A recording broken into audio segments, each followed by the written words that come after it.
break. Distinguished Senator Fadeyi Olubiyi, born 29th of March, no year. Distinguished Senator Catherine Sunday Marshall, 1st of April. Distinguished Senator Enyewushi Ezenwa, the voice of the gods, 2nd of April. Distinguished Senator Adams Aliu Oshimole, 4th day of April. Distinguished Senator Dankwambo Ibrahim Hassan, His Excellency, 4th day of April. Distinguished Senator Olubenga Justus Daniel, His Excellency, 6th day of April. Distinguished Senator Ide Dafinone, 6th day, 10th day of April. Distinguished Senator Eze Kenneth Emeka, Engineer, 14th day of April. Distinguished Senator Khalid Ibrahim Mustafa, 17th day of April. Distinguished Senator Ahmed Abdul Ningi, 20th day of April. Distinguished Senator Ali Sharafaddin Abiodun, 20th day of April. And His Excellency, Distinguished Senator Ojus Okalu, 21st day of April. And finally, Distinguished Senator Joel Onawagbo, 27th day of April. On behalf of the Senate, I want to wish these distinguished senators I've mentioned happy birthday, long life, prosperity, and many more years of service to our fatherland. Congratulations to all of you.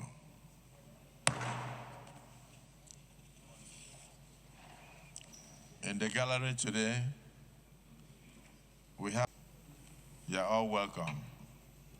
May God be with all of you. Let me also use this auspicious occasion to thank all the, in order to continue the work of the Senate by going from location to location to undertake oversight all over the country. And some had to represent the Senate. And I must particularly thank the Deputy Senate President that in my absence, he visited my hometown with a retinue of senators, not just to represent the Senate, but also to represent me at the Police Service Commission retreat that took place at the Sheraton Hotel in my town. DSP, we salute you, we admire you, and we thank you for your continuous service to your fatherland. I want to welcome all of us back to this hallowed chamber. We have seen slight, but we have also noticed some lapses. Slight improvement in terms of ICT, but the most noticeable lapse will be in terms of the air conditioning system. So we want to urge the contractor, I understand we have not taken over the chambers fully, to do its best to make sure that the chillers are new and not to use refurbished chillers that will keep the Senate like an oven. So for now, we just observe it, but we'll work on it. Let me also mention that there is need for us to have a committee, just like the House of Representatives has done, the leader of the Senate, to oversight the functions of the administrator of Rivers State and the Rivers State government under emergency rule. So the chairman of that committee will be Sir Distinguished Senator Michael Opeyemi Bamidele, the Senate leader, and the deputy chairman will be distinguished Senator Rufai Hanga, our Deputy Minority Whip. And we'll have the distinguished Senator Ibrahim Lamido of the PDP. Is it? That's not correct. We don't have such a name. But what is here is PDP.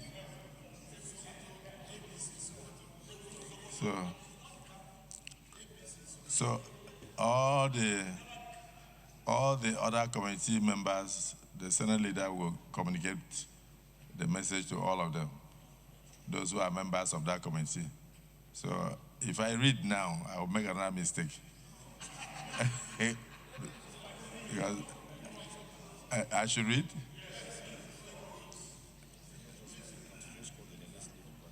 Okay, so I'll leave the party then, because I believe we are all in one party. You are saying the party is important.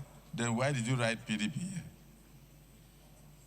Okay, so that mistake from the Senate leader is hereby corrected. Okay, so the distinguished Senator Adamu Aleru, PDP Kebbi.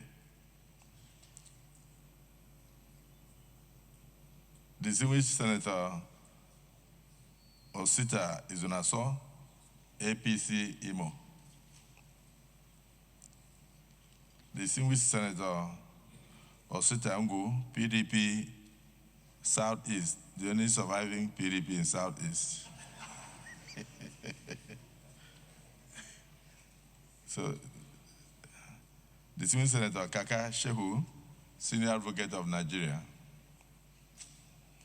Distinguished Senator Elia Aminu Abbas, PDP Adamawa.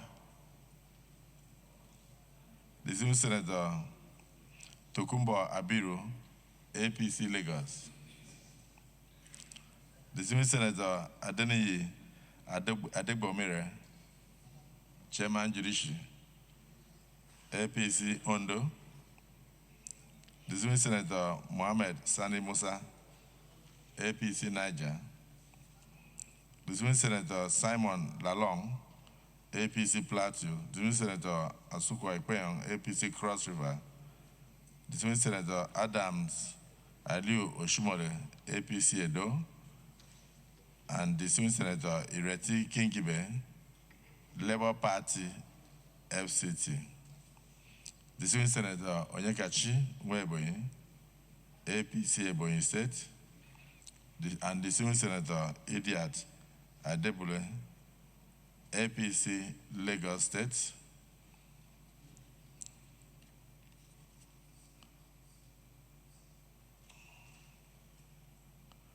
Distinguished Senator Ide Dafinone, APC Delta.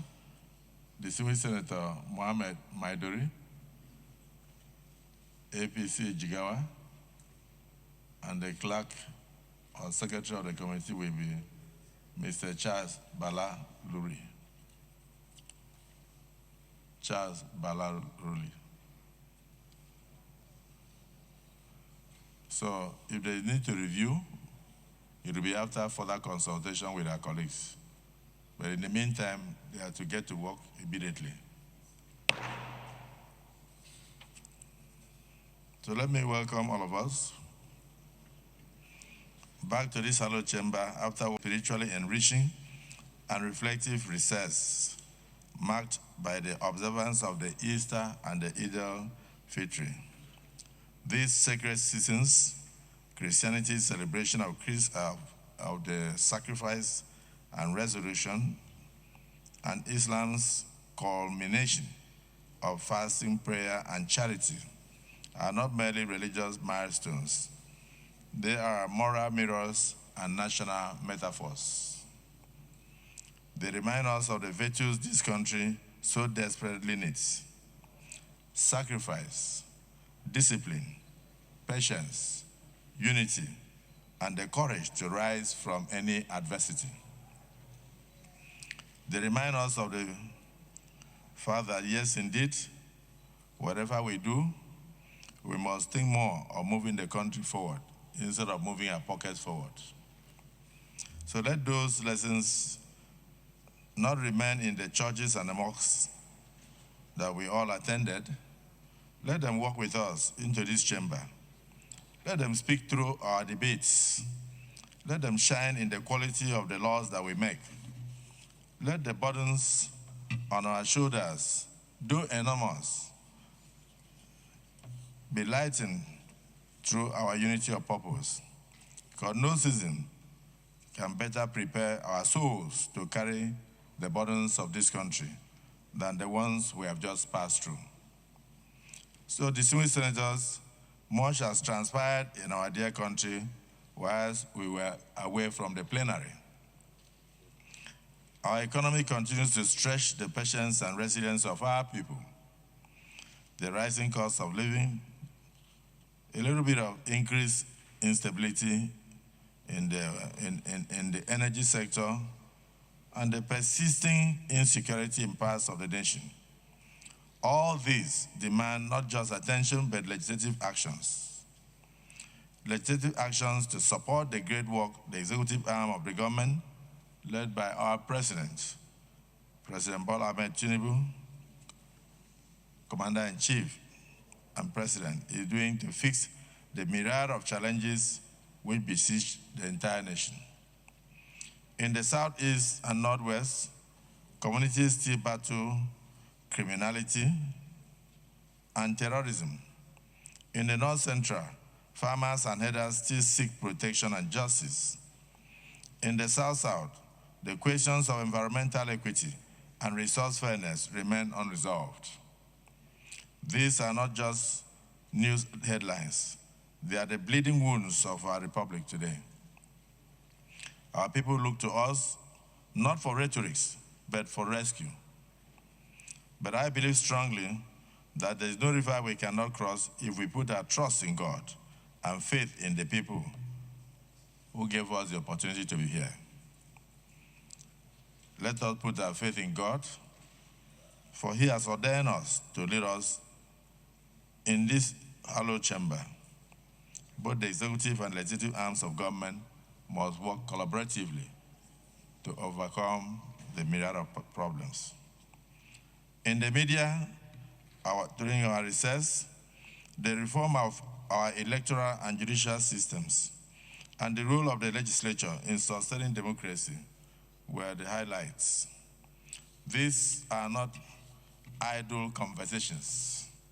They are the heartbeat of our democratic future.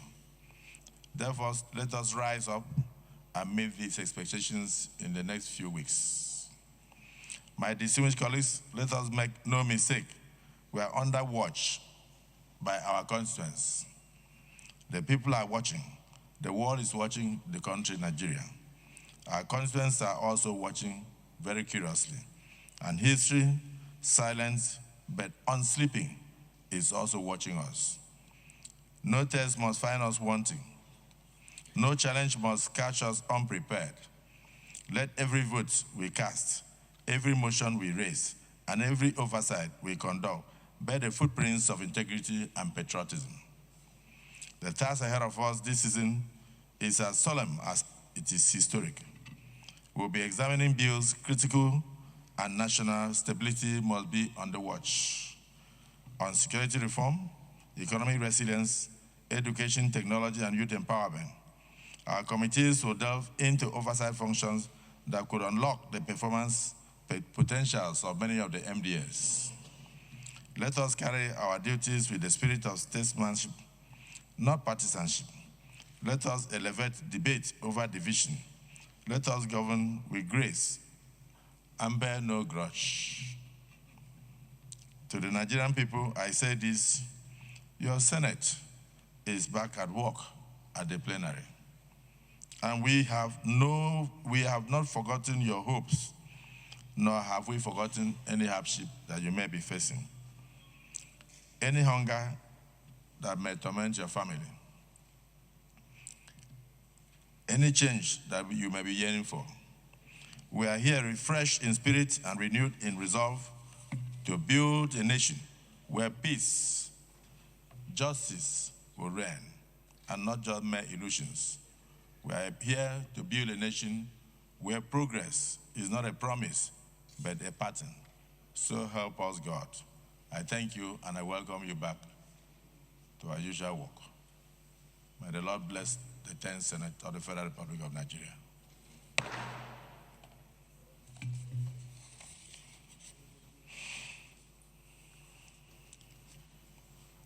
Any petitions? My name is Kamaluddin Lere Yehumi. I represent Osun West Senatorial District. So, he claimed to be wrongfully dismissed from the police and all efforts to appeal to the and he has no legal encumbrances. You may proceed to lay the petition. Thank you, sir. You may proceed to lay the petition. Petition, Mr. President. State, I do have a petition from a law firm acting on behalf of a community protesting non-payment of pipeline security surveillance salaries for 24 months. The contents are well enumerated here. Mr. President, may I lay the petition before the Senate? Yes, you may proceed to lay the petition.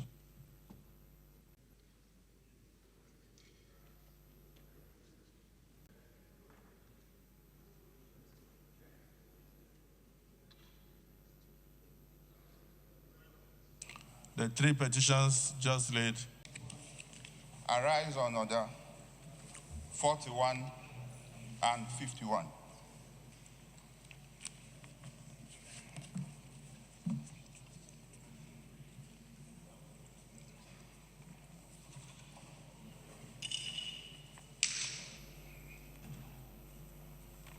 Mr. President. Just before you proceed, may I announce that the screening of INEC commissioners should be taking place now. So those who are involved can proceed while the rest of us will continue with the business of the day. Yes, continue. Mr. President, Order 41. The matter for discussion shall, if possible, be referred to the President of the Senate before the commencement of the day's sitting. And the President of the Senate shall refuse to allow the claim unless he is satisfied that the matter is definite and urgent. Mr. President, Order 51. Notice shall not be dispensed with in the case of a motion or in respect of any other proceeding for which notice is required, except with the consent of the President of the Senate and the general assent of the senators present.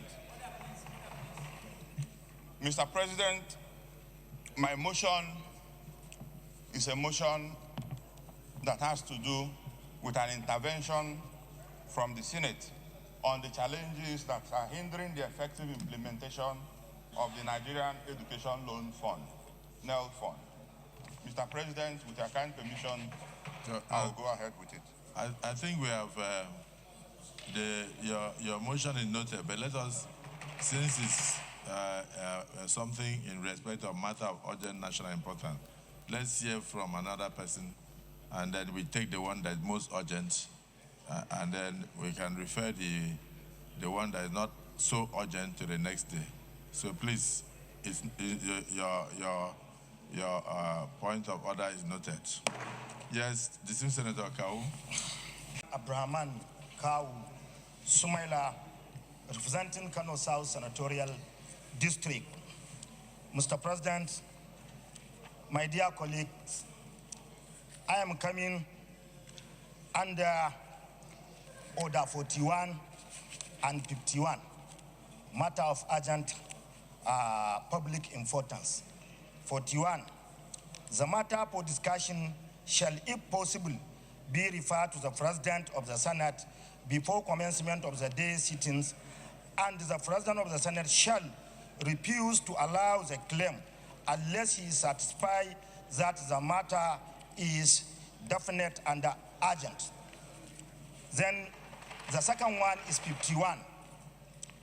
Notice shall not be dispersed with in the case of a motion or irresolute any other proceeding for which notice is required, except with the consent of the President of the Senate and the general assent of the Senator President. Sir, I approach you. It is in respect of the recent Uromi's Edo State killings of my constituents and government response, federal, state, Edo and Kano, and of course the remaining stakeholders, where 16 people were killed. This is the matter, sir. Thank you. Let me also note the importance, and let's see whether anybody has the one that is most urgent so that we can take yours on another date. Yes, distinguished Senator Amos, Your Honor. Come under Order 4151 Your as name? well. Order 41. Your name? Your name? My name is Senator Anthony Siako-Yaro. Thank you. Order 41, sir. The matter of discussion shall, if possible, be referred to the President of the Senate before commencement of the day's sitting, and the President of the Senate shall refuse to allow the claim unless he is satisfied that the matter is definite and urgent. Not just summarize the matter. Okay. Mr. President, on Easter Monday, some of my constituents were in the march for the celebration of the Easter, and a truck ran through them. We lost about 6 lives, and about 25 are in the hospital right now in Plenary local government of my constituency. Oh, let me say it's also noted, and we'll get back to you shortly. Okay. Any other matter of urgent national importance? Yes. I'm Senator Rufai Hanga, representing Kano Central. I'm coming under Order 41 and 51 too, sir. Let me just summarize because it was read. Am I allowed to just say the point of order, sir, without reading the 41? Yeah, just summarize what it is. Okay, you see, there was a fire disaster which ravaged a whole industrial area where we have small-scale industries with over 50 to 100 small-scale industries. A lot of people are working there. Most of them secured loans to establish their industries. Some saved and took loan to establish the industries. Some sold their properties to establish the industries, but they are all ravaged by fire overnight. Although there were a few casualties, Mr. President.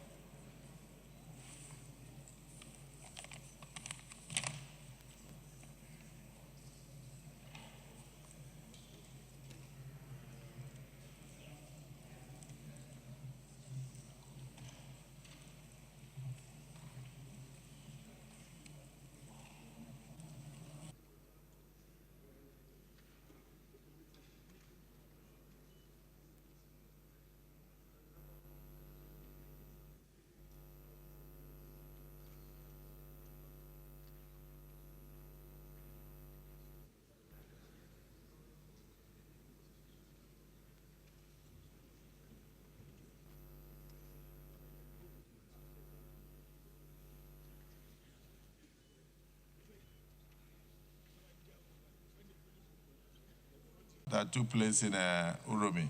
So we'll take the other matters on the next legislative date. So, distinguished Senator Kawu, you may please move your motion. In fact, I think we can take 2 under special consideration. When did the fire incident occur? So last month, Last month. while we were on this brief recess. Okay. Yes. Okay, but so Senator Yero, when was it? Last week. It's almost about the same time. So because yours will be looking at recompense. It's okay, sir. And compensation. So we'll take the 2 of you as quickly as possible. So, Okay. this is Senator Kawu, just summarize so that we can move on. Thank you, Mr. President. Thank you, my dear representing Kano South Senatorial District from Kano. Mr. President, my dear colleagues, my motion is in respect of the Oromi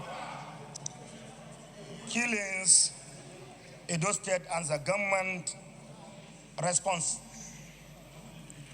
The Senate notes that on March 27, 2025, the town of Oromi in Edo State, Nigeria, was the scene of a gruesome mob attack in which 16 travelers, reportedly of northern region, who mostly from Kano State, Kano South Senatorial District indigenous, were brutally murdered and some set ablaze by local vigilantes. The victims were intercepted by members of an illegal security group who, often allegedly discovering locally made weapons in their vehicle, incited a mob that carried out the killing without recourse to local investigation or due process. Further note that the incident, widely condemned across the country, no.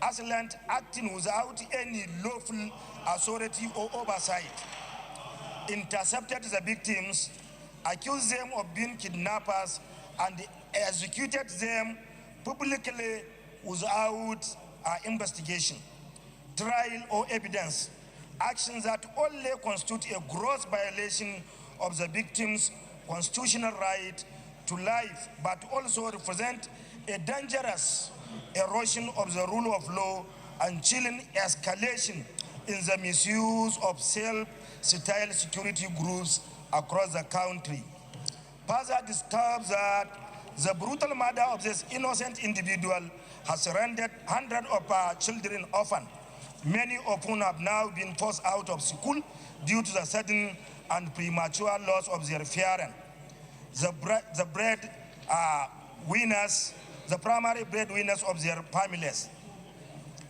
If urgent intervention is not taken, there is real danger that where vulnerable children may resort to straight begging for survival, while female children in particular risk being exposed to exploitation, abuse, and involvement in negative social practice, thereby confounding the cycle of poverty, trauma, and social instability within affected communities. What is that the extrajudicial violence not only violates the fundamental right of the life guaranteed under the Constitution of the Federal Republic of Nigeria, but also reflect a dangerous breakdown in law and order. The increasing resort to mob justice and the unchecked operations of unregulated vigilant groups whose grave threat to national unity, public safety, and rule of law. Further worried that of equal concern is ethnic profiling associated with this incident, which is left unaddressed, could fuel intercommunal tension and threaten Nigerian fragile social cohesion. These killings, carried out without local investigation or trial, constitute an approach to justice and a stain of our collective conscience as a nation. Concern that the proliferation of arms among local hunters and vigilant groups, many of whom operate without proper registration, licensing, or oversight, has contributed to the rise in extrajudicial killing and unlawful use of force in rural communities. As tragically demonstrated in Oromi incident, the lack of regulated framework for community security has created an environment where self-styled enforcers carry weapons without accountability, thereby posing a serious threat to public safety and national cohesion. Also concerned that the persistent neglect of socio-economic needs of grassroots communities continue. Further concerned that the persistent neglect of socio-economic needs of grassroots communities continue to fuel prostration, insecurity, and rural-urban migration, as many young people flee hardship in search of better opportunities, leaving their villages depopulated and vulnerable to crime, poverty, and social disintegration. There is therefore an urgent need for government at all levels to invest in education, healthcare, infrastructure, and economic empowerment in rural areas to promote local government of autonomy and the inclusive development and stability. Then the phrase, commend the President of the Federal Republic of Nigeria, His Excellency Bola Ahmed Tinubu, for his swift directive to security agencies to thoroughly investigate the Urumi killings and ensure that the perpetrators are brought to justice.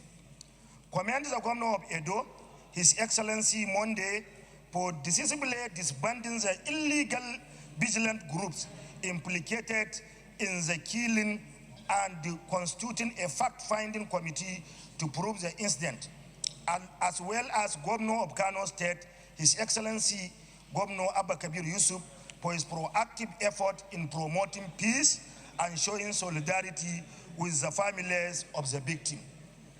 Encourages the Governor of Edo to expedite the ongoing investigation, ensure the prosecution of those found culpable, and facilitate prompt payment of adequate compensation for the brave families. Call on the Senate to observe a minute's silence in solemn honor to victims of this senseless and tragic act of violence. Further call on the relevant committees on the national security and intelligence, police affairs, and human rights to monitor the responses of the government and security agencies to this incident.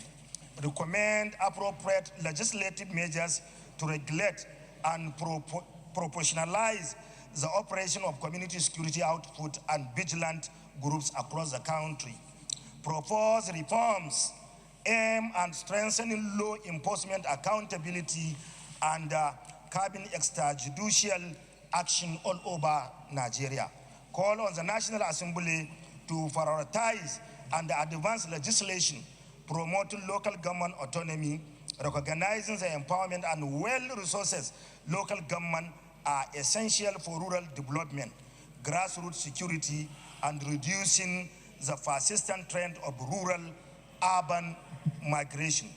Then finally, mandate the clerk of the Senate to formally transmit this resolution to the President of the Federal Republic of Nigeria, the Governor of Edo, and of course, Governor of Kano State, and all relevant government agencies for immediate implementation. I so submit, Mr. President, and my dear respected, distinguished, honorable colleague. Thank you once again. Thank you.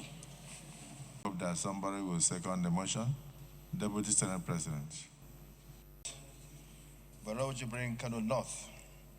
I stand to second this motion, ably moved by Senator Kawu Sumaila, President Kano South, where the victims of that judicial killing came from. Mr. President, this incident happened when we are on recess. It was a very, very sad incident where 16 law-abiding people were killed for no fault of theirs, but the fact that they were hunters.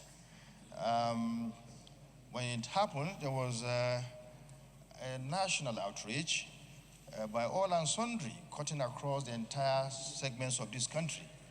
everybody from the south to the west, from the Muslim to the Christian, from Igbos, Ibibios, Efik, Anang, Yoruba, everybody. Everybody was really worried that that could have taken place in this era, in this time of national development. But then we took solace on the quick response of the federal government, of the Edo State government, of this Senate, and of course, of the Kano State government. Everybody went to start working to make sure that more of this kind of thing did not happen. On the side of Edo State government, we have to commend the state government because it opened that window of discussion, of interaction, because the Senate represented by me went into action by calling the governor, and we're, interfacing, talking, on how to deal with the matter, on how to make sure that the matter did not escalate. Also, the governor took time to visit all that were involved, went to Kano State, came to the Senate through me to discuss the matter. And in fact, everybody, all Nigerians were worried. But what is important here is that we should make sure that those who did that heinous act should be identified and brought to justice, so that should serve as deterrent to those who might want to do that in the future. And this is where the governor of Edo State should be commended, because he was at the forefront, working with the police and all the security agencies to apprehend those who committed that heinous crime. In fact, that cooled down tension all over the country. Mr. President, for those who don't know, these hunters are traditional hunters, professional hunters. We have them all over the northern part of the country, and they move from place to place, to hunt. And once they are able to get animals, they will bring them to the market and sell. And it was on that premise that they went to where they went to hunt. And when they were coming back, they were mistaken for kidnappers. And instead of when they were arrested, the vigilantes should have taken them to the police. It happened sometime. This kind of thing happened in Ondo. The Amotekun force caught hunters from northern Nigeria, but they took them to the police, interrogated them. In fact, I had to even talk to them that, look, they are not kidnappers, they were hunters, and they were released after confirming that to be true. So this is what the vigilante in Edo did not do. If they had done so, they would have discovered that these people were not criminals. Mr. President, I think there's the need. I think there's a bill before us which is intended to regulate the affairs of hunters. You have hunters in every part of the world. You have hunters. So I think there's a need we pass that bill so that we can regulate their affairs. If you are moving from one state to the other state to hunt, there should be an arrangement where you'll be identified, where the host of where you are going to, the host will know that you are a hunter coming from another state, so that this kind of mistake will not occur again. And I want to urge, whenever there's anything, whenever there's you feel that somebody is a criminal, do not take the law into your hands. Take the matter to the police to investigate and follow due process of apprehension and then, of course, prosecution. Mr. President, I want to comment because I spoke to you as well. I told you, and you said continue on behalf of the Senate. Do all we are doing on behalf of the Senate. I commend you also for showing concern, Mr. President. Mr. President, I so submit. Fai Hanga, representing Kano Central. Mr. President, I earlier on deferred my motion. I had a motion too. I came and told you that I deferred my motion for cows to go because of its national outlook. That is one. Two, sir, I would like to commend Senator Kawu Sumaila for moving this wonderful patriotic motion, because this is a matter of concern, not only for our people that were in Kano that were killed, but all Nigerians. Mr. President, this motion speaks volumes. 6 volumes. It is giving a lesson to us, the representative of the grassroots, for us to always enlighten our people, not until an incident happens. we have to enlighten our people of these kind of things. Because, Mr. President, like what the Deputy Senate President rightly said, he worked hard, Cow worked hard to make sure that tensions are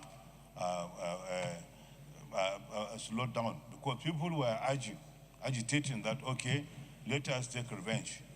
Now, if we allow that to start, sir, we did our best. If we allowed that to start, we don't know where we are now, because people will go and rampage, especially in our, rural areas, in our areas, people, how they are, So we enlighten people, we talk to people, not only on this answer. This is what the lesson, what this motion is giving us. Not only do something about it, go and pay them compensation, this and that, but we have to enlighten our people. We have to go down to the grassroots to make sure that there's peace in this country. There is peace and oneness in this country. We are brothers keepers. We are brothers and sisters in this country. We are one Nigeria, and we have to make sure we talk to our people right from the grassroots, because there are such levels of areas where, the perception and understanding is not like everywhere. So, Mr. President, I commend my brother, my son, Abaribe Sumaila, OFR, PhD, etc., for this very wonderful motion. Thank you very much, Mr. President. Thanks. Distinguished colleagues, I think distinguished Senator Barao Jibrin, that the way the leaders of Kano State handled this matter has saved the country from further tears. And this was a very unfortunate incident, maybe a case of mistaken identity, but it shows the state of apprehension in the country. Immediately you see somebody with arm, you imagine that a person is a criminal, even if it's a den gun. And then the people who took laws into their hands were condemned by all and sundry across the nation. If you, the leaders, did not move promptly, including the president and the commander-in-chief, and also the governor of Edo State, we would have had more tears in the country. And then it would have brought about ethnic division and suspicion and possible killings. So it is good that the Senate is discussing the issue and looking at ways of ensuring that this kind of unfortunate incident does not occur again in the future. It's on that note that I commend distinguished Senator Kau for bringing this to the floor of the Nigerian Senate for our records. It's another wake-up call. Like the Deputy Senate President said, we must put necessary legislation in place so that hunting in the country can be done as a way of business to avoid suspicion, to avoid mistaken identity, and to avoid these kind of killings. The federal government has done what it should, condemn the incident and urge the Edo State government to rise to the occasion. The Edo State government did not only take action in collaboration with the police and other security agencies to apprehend the killers, but they went also to calm the nerves of the families. They traveled to Kano and then met with the governor of Kano and stakeholders and went to meet with some of the family members. So Nigeria is changing, because in the past this would have turned into a major boiling point, and now we are talking, we probably will be running from one community to the other. And then the peace, the cohesion, and the stability of the nation will have been totally distorted. So the distinguished Deputy Senate President, I'll be glad to see a proposed act of parliament, a proposed bill that will regulate the hunting exercise in Nigeria. Particularly that where hunters move from maybe Jigawa all the way to Sokoto, we should have means of identifying them.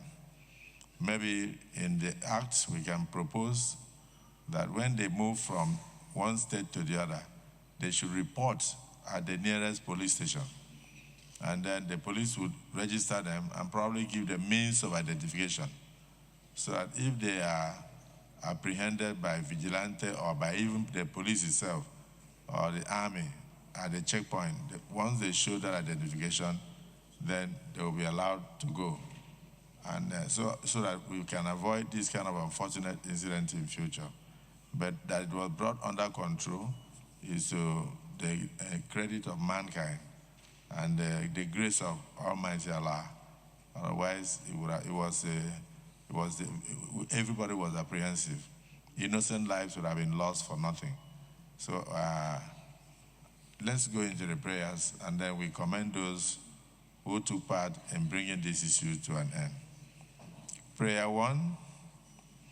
Commend the President of the Federal Republic of Nigeria, His Excellency Bola Ahmed Tinubu, GCFR, for his swift directive to security agencies to thoroughly investigate the Uromi killings and ensure that the perpetrators are brought to justice immediately. Those in support of prayer 1 say aye. Those against say nay. The ayes have it. Prayer 2. Commend the Governor of Edo State, distinguished Senator Monday Okpewolo, for decisively disbanding the illegal vigilante groups implicated in the killings and immediately constituting a fact-finding committee to ensure the arrests and the investigation of the incident, and also commend the Governor of Kano State for moving immediately to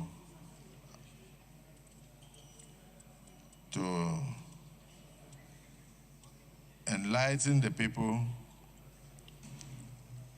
and call the isolated incident for what it is, criminality by a few that should not affect the whole of Kano State and other places.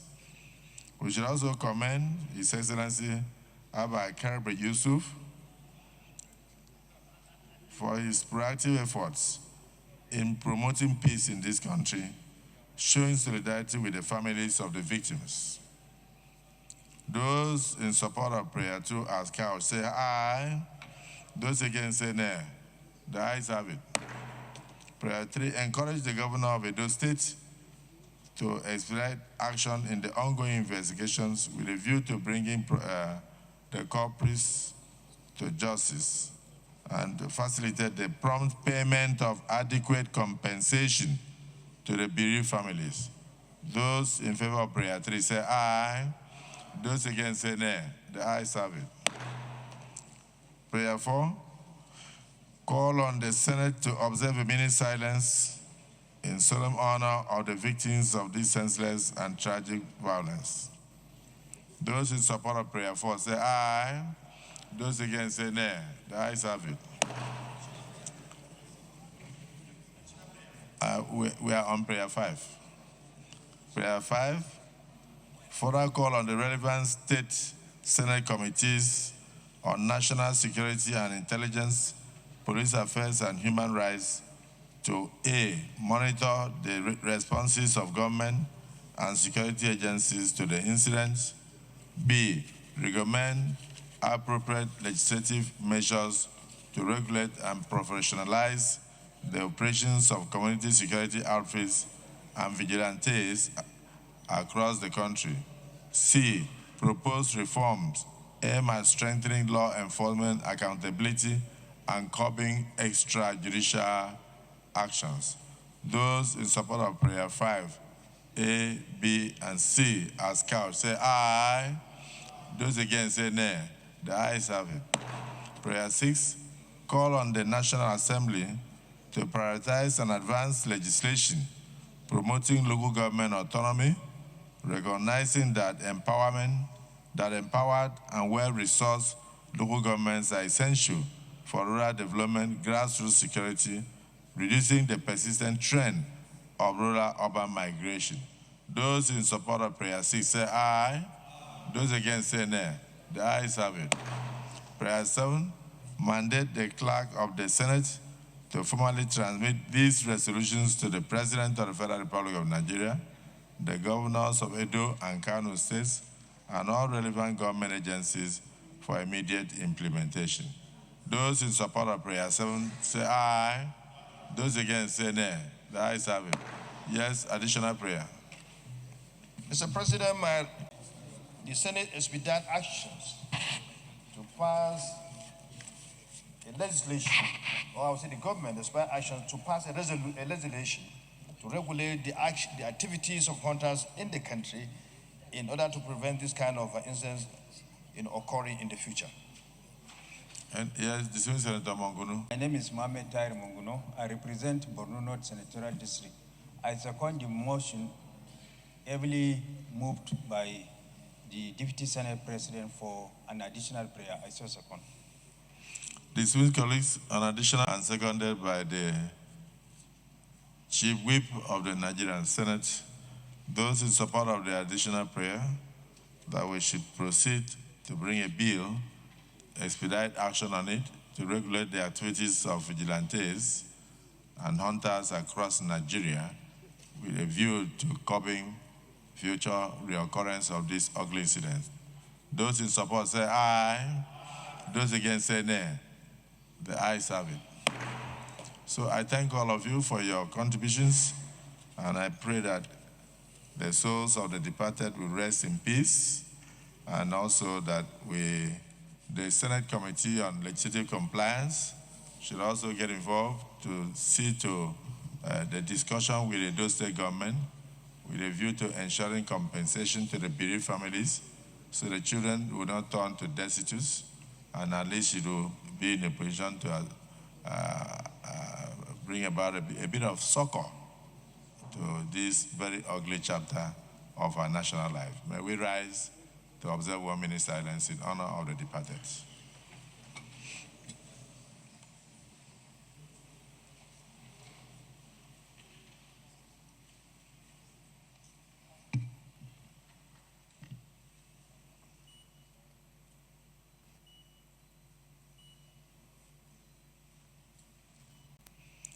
May the souls of our departed brothers from Kano State who were gruesomely murdered and mistaken for kidnappers and criminals by vigilante groups in Uromi, in Edo State, rest in perfect peace.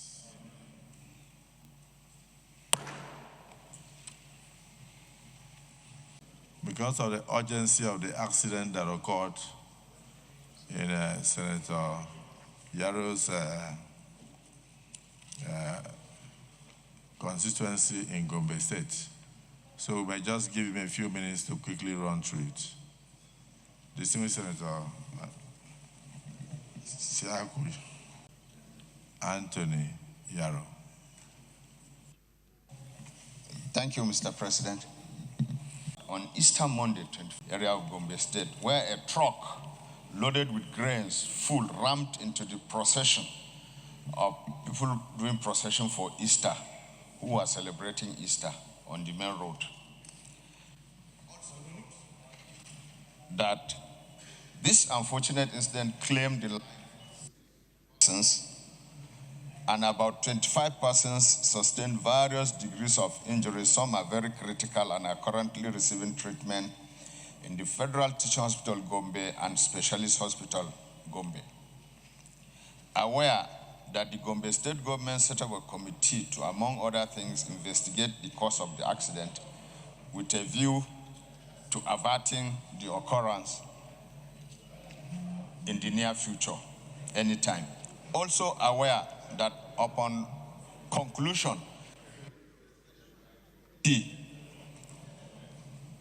among other things, that the incident was caused by a deliberate act of the truck driver. Furthermore, that the Nigerian police also carried out its investigation and found out that the truck driver has been subsequently charged for reckless driving that resulted in the death of these people. Thankfully, the driver is under custody. Concerned that this unfortunate and avoidable incident has attracted widespread grief and condemnation, with demands for second and support this submission by my colleague from Gombe Central, regarding the unfortunate incident that happened during the Easter holidays, precisely on the 2nd of April this year. Mr. President, this incident is not the first one. Just months back, during the Christmas celebration, a similar incident happened in Gombe town, whereby a truck also crashed into the procession of Christians celebrating the Christmas. Mr. President, people are worried as to why, apart from the fact that the drivers may be reckless, there have been failure of brakes, but we believe that security agencies should have done better, should have learned even from the Christmas incident to ensure that this thing does not happen again. In my opinion, Mr. President, whenever such positions take place, the security agencies, the police, the road safety agencies should block the road for the period which does not take more than 10, 15 minutes, 20 minutes, so that the processors will be able to do it comfortably without any fear of any danger occurring to them. But a situation whereby people come, occupy the main road, highway in particular, because this particular incident happened on a highway between Yola and Gombe. It's a highway, very busy highway. The police should have stopped the vehicles from moving at that period in time. But they were allowed to just go on their own, and therefore the truck just somehow, according to the driver, the brakes failed him, and he rammed into them. We are grateful that the people do not take the law into their hands, because there were some moves to change the narrative and give it some meanings that are not true. But thankfully, the government, the traditional rulers, and the leaders, particularly the Christian leaders in Plenary, intervened to ensure that matters were controlled. So, Mr. President, I want to emphasize that the security people should cooperate with the Christian leaders whenever processions are taking place, so that the people are properly protected, especially from the back. Because it always happens that trucks that are coming behind them are the one ramming into the crowd. So it's just a question of blocking the road for a few minutes and it's over. And nothing will happen because it doesn't cost much for drivers to be stopped for about 10, 15 minutes, because the celebration for Christmas or Easter is just once a year. And therefore, we should give that protection that it requires. So, Mr. President, I support this motion, and I support all the prayers. And when we come to the prayers, I will amend prayer 2 to ensure that we have proper protection and prevent future occurrence of such ugly incidents. Thank you, Mr. President. The Deputy Senate Vehicle Inspection Officers, they were located within the Federal Road Safety Corps or were they within the police? Yeah? Minister was. But don't you think that if they were within the Federal Road Safety Corps that man the highways, they probably would have been more effective? Because this incident in Gombe occurred because the brakes failed in a truck and it rammed into a long queue as a result of checkpoint. So,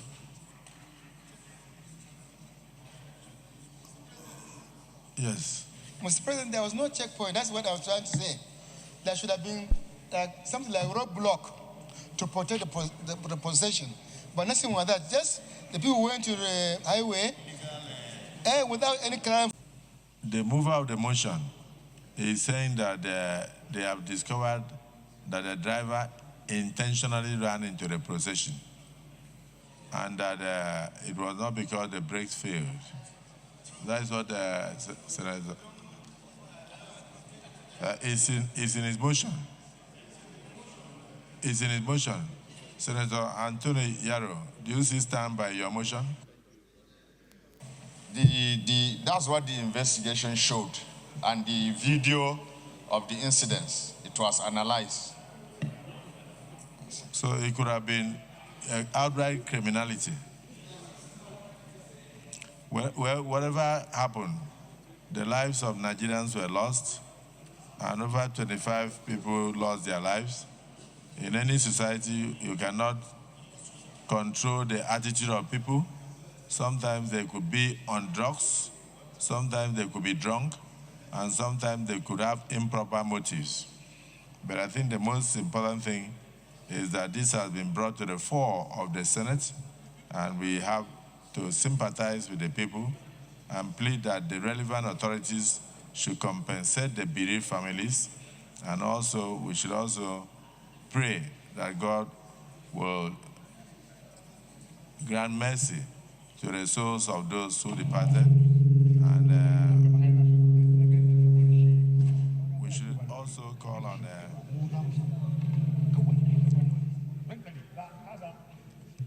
we should call on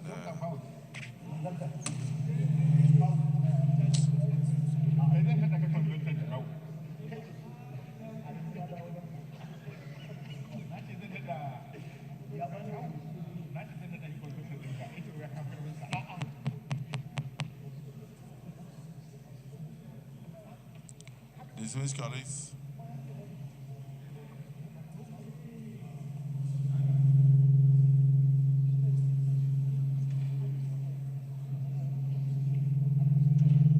I understand the system is still being tested. So let us very quickly go into the prayers of this motion. Prayer 1, commend the Gombe State government and Plenary local government for their prompt response to the incident. Those in support of prayer 1 say aye. Those against say nay. The ayes have it. Prayer 2, urge the Nigerian police and the Federal Road Safety Commission, as well as other relevant security agencies, to provide adequate security and ensure strict adherence to road safety measures to forestall future occurrence whenever such major events are taking place across the country. Those in support of prayer 2 say aye. Those against say nay. The ayes have it. Prayer 3, also urge the Nigerian police to speed up the prosecution of the truck driver and ensure that he is punished in line with the applicable laws for such offenses in Nigeria. Those in favor of prayer 3 say aye. Those against say nay. The ayes have it. Prayer 4, further urge the federal government to compensate the families of the deceased. Maybe we should say both the federal and state governments.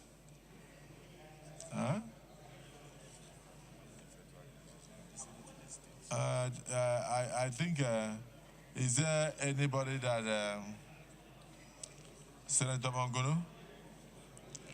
Distinguished Senator Mangunu, this motion says that we should urge the federal government to compensate the families of the deceased to assuage their grief to some extent. But I believe it was a state, occurred in a state. And yes, I think so we should. The state government. I think it should be the state government. Should be directed to the state government, not the federal government. So we wish to move a motion to amend prayer 4. Instead of reading federal government, it will read state government. Let me see the, prayer 4. President, in compliance with the rules of the Senate, urge all senators to resume their seats and maintain absolute silence so that we can have a very hitch-free proceedings. I don't want to mention names. The chief whip of the Senate has I don't want called to mention names. for compliance of our rules during debates. And then the senators should resume their seats. Even those that are approaching the chair should resume their seats. Even those that are approaching their chair should resume their seats. Your observation is sustained. Okay, sir. I now move for an amendment of prayer 4 to state that further urge the state government, Gombe State government, to compensate the families of the deceased to assuage their grief to some extent. Thank you. Huh? So you so move. I so move. Distinguished Senator Tambo. Yes. Former Governor of Sokoto State and now a distinguished senator. You may wish to second the motion that prayer 4 should be amended to read that we should urge the Gombe State government to compensate the families of the deceased in order to assuage their grief, instead of federal government here, since it was a state offense. Well, Mr. President, my respected colleagues, I'm Amin Waziri Tambol, I represent. Otherwise, we almost lost you in a heated discussion. But welcome back. The motion has been moved and seconded. Those in support that prayer 4 should urge the state government, the Gombe state government, to compensate the families of the deceased in order to assuage their grief to some extent. Those in support say aye. Those against say nay. The ayes have it. So the word federal government is hereby deleted to reach Gombe state government. Prayer 5, observe a minute silence in honor of the victims. Those in support of prayer 5 say aye. Those against say nay. The ayes have it. Distinguished colleagues, I want to thank you for your contributions to the entirety of the debate and the motion brought by distinguished Senator Anthony Yaro of Gombe South. It's a very gruesome incident, scary, that the procession that was very peaceful in nature, a truck driver ran into them, whether due to brake failure or intentionally. The police have apprehended the culprits, and we are asking as a Senate that justice be done in line with the laws of the land in order to forestall future occurrences of that nature. Now, may we now rise to observe a minute silence in honor of the departed.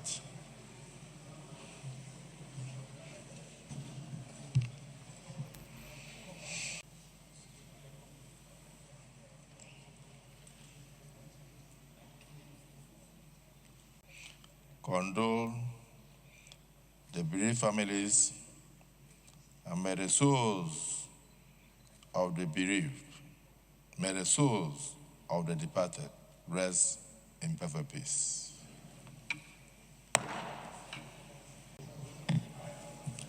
Mr. President, very distinguished senators of the Federal Republic of Nigeria, the fourth business of the day is the presentation of a House bill standing in my name on the Federal Medical Centers Act Amendment Bill 2025, HB 642. Mr. President, you may wish to invite the Clerk of the Senate to read the short title of the bill. Clerk of the... Very distinguished colleagues, the second business of the day is the presentation of a House bill standing in my name on the Coastal and Inland Shipping Cabotage Act Amendment Bill 2025, HB 1593. Mr. President, you may wish to invite the Clerk of the Senate to read the short title of the bill. Clerk of the Senate. 1593, first reading. Distinguished colleagues, Coastal and Inland Shipping Cabotage Act Amendment Bill 2025, HB 1593, first reading taken. Leader of the Senate.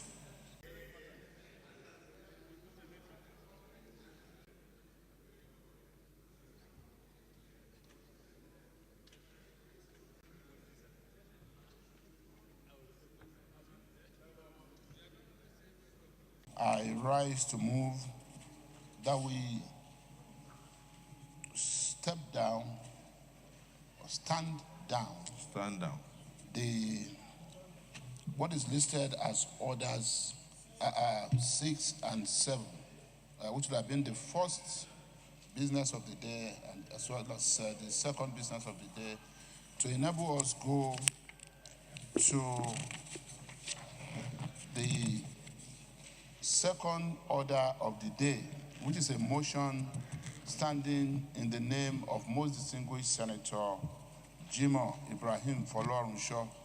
Very distinguished colleagues of the 10th Senate, I bring greetings with heavy hearts to move this all-important motion for urgent needs for National Security Summit by the Senate. As a foundation to the motion, as a matter of fact, while I remain the sponsor of this motion, Mr. Senate President, as announced by the leader of the Senate, 3 of my colleagues are also co-sponsors, and as a matter of fact, many of my colleagues have also expressed desire to have co-sponsored this all-important motion. Mr. Senate President, the issue of security has become a pivotal edifice by which the foundation of our nation is rooted. The motion starts by addressing Your Excellency that the Senate notes with concern the high level of global insecurity which is arising due to the events in Russia and Ukraine and the increasing problem created by the global north and the response from the global south, which include enhancing food insecurity and addressing sustainable development goals, SDGs deficits. And these global challenges also note that the growing impact of tariff war in America and the rising emphasis on the inward balance of power by various countries are reflected in the new international order that is growing now. Mr. Senate President, concerning immigrations and cancellations of even student visas as proposed by the new regime, now which has necessitated some countries to raise funds even by selling their citizenship, selling their passports, selling their stay, and intensifying economic conflict and undermining globalization, which the global space has invested in for the past 60 years. Very unfortunate. Further note, Mr. Senate President, the significance of power, influence, and authority in geocentric level. As such, Nigeria must clarify strategic engagement in the international arena and the role of Senate in advising the executive to help government achieve substantial value for Nigeria and uphold her sovereignty. As even the next war, the next world war, may not even require fanfare or militarism, but incredible growing economic war is gaining ground and destructive innovation in the global security system. Aware, distinguished Senator, that recent events in our regions have led to the feeling of discomfort and insecurity, which I think this Senate has been taking virtually every day by its motions from different senators, which has placed the past accomplishments and the success of our military forces at risk, even though our military and its partners are striving to address those challenges. They do not have solution to global economic conflicts or the effect of new tariff as with tensions growing in America and China. Military can dispose guns and all that, but they don't have solution to economic crisis and economic wars. As a result, insecurity across Nigeria has become very pervasive and impacting to both urban and rural areas, as we saw in some of those motions that were read today. What is characterized today, increasing banditry, ransom kidnapping, terrorism are present issues across the country as well as other violent crimes. Also be aware, Mr. Senate President, that historical trajectory, which you cannot run from, of our political history, such as the Kano riot of 1953, Eastern Constitutional Crisis of 1953, the Census Crisis of 1962, the Action Group Crisis of 1962, which repeated itself in 1967 and 1970, the federal election of 1964, the Western Nigeria election of 1965, the general election of 1979, executive versus legislative crisis in Kaduna in 1981, and the general election of 1983 cannot be forgotten as our new election approaches. Further aware, Mr. Senate President, that His Excellency, the President of Federal Republic of Nigeria, President Bola Ahmed Tinubu, is of course very serious about the peace of Nigeria, and he wants peace for everybody. At church, there is need for some fact-finding intelligence support for Mr. President's efforts, even of the fact that most military strategies and intelligence and languages are now outdated. I want to say clearly that the language relied on by the military today are outdated because criminals also learn those languages and they are using them, such as Alpha Bravo, Charlie Delta, Echo Fortress, Golf Hotel, Ideal Juliet, Kilo Lima, Mike November, Oscar Papa, Quebec Romeo, Syria Tango, Uniform Victor, Whiskey S3, Yankee Sulu Sulu. All these languages are completely outdated, and this is what our military guys are relying on to solve the problem of insecurity. So as you say, Papa Alpha, call for location, come over with your message. Criminal is also aware of what you are saying, and they know what you are saying. Therefore, there is need for this 10th Senate to create or participate in creating alternative language to be deployed by this military engagement, as well as enhanced funding to advance professional practice and traditional expected of the future military. We don't even know whether hierarchy is of significant importance to the management of security in Nigeria in future. We don't even know whether ranking is important at all, but we will know where we converge to discuss this at the National Security Summit as being proposed. Note, Mr. President, there is no country, and I put emphasis here, no country will allow a citizen to understand security by living with insecurity. That cannot be the only way. That is not the best option. To understand security by living with insecurity, we must eradicate insecurity. Therefore, the ideology of peace for all, as outlined in the executive policy of the Renewed Hope agenda of President Bola Tinubu, should be opened and be promoted. Observe, therefore, that to address the challenges highlighted above, it is imperative that empirical fact-finding mission, National Assembly Security Summit, is organized by these senates to assist in providing requisite platform for enhancing and exhausting this far-reaching deliberation as a way forward.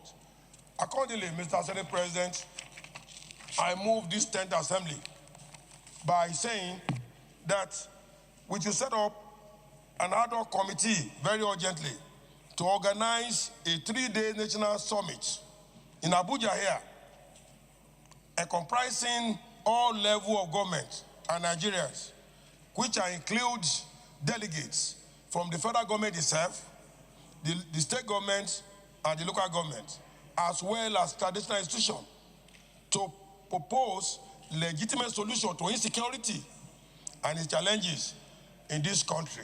It is where we move and we converge and we discuss these issues and we televise this live and we bring people from various local government and state government as stakeholders of Nigeria and let Nigeria become chief security officer to themselves and distill this important element that we can move forward to solve insecurity and move to security. Like I said before, I have the last point, Mr. Senate President, the nation cannot write, we can't wait to understand security by living with insecurity. Lastly, I want to urge that the federal government, after our conference, should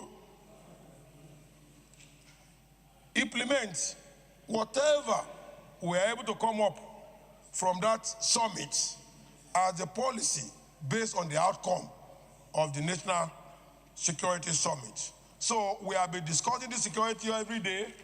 We have been moving portions here and there. Police killing in Plateau, police killing in Jos, in Benue, in Borno, here and there. If we discuss Borno today, Odo come up tomorrow, Lokoja come up next tomorrow. So, Mr. Senate President, it is very important now that we converge as a Senate. We must learn our voice. We cannot leave executive alone, to look for solution. We have to converge and discuss this. I so move, Mr. Senate President. Thank you for the time. My distinguished colleagues, thank you very much. Thank you. As much as warfare in the Senate, you had finished with your motion, and then you now went into debate yourself. We are the ones to debate the motion. So let's even go to the extent of seconding the motion before we go into it. You contribute, but let the distinguished Senator Dandu say, second the motion. Thank you, Mr. President. My respected colleagues, is we should have the political will and the determination to face the challenges squarely.